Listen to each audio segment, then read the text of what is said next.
Welcome to Not Milk Never Milk. Subscribe if you're lactose intolerant.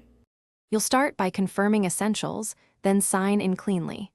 Update Mac OS if needed, open Messages, and go straight to Settings to view iMessage and Apple ID. Once there, turn iMessage off and wait about 10 seconds to clear session tokens. This forces a fresh authentication attempt.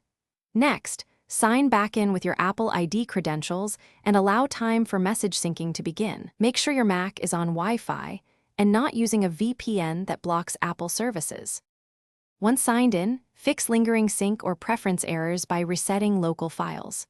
Quit Messages, then open Finder and use Option Go Library to access application support.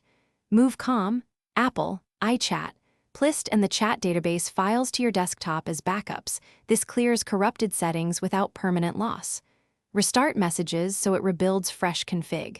Then, on your iPhone, open Settings, Messages, Text Message Forwarding, and re-enable your Mac to ensure SMS relay. Finish by confirming send and receive addresses inside Messages settings so you use the right phone number and email.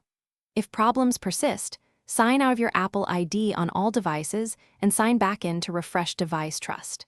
Make sure time and date are automatic, and then reboot your Mac and router to clear network hiccups. If still stuck, restart in safe mode to isolate third-party interference.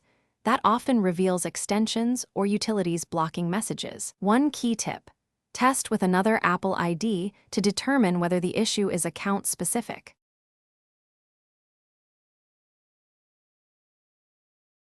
Thanks for watching. If this was helpful, leave a like and consider subscribing. See you next time.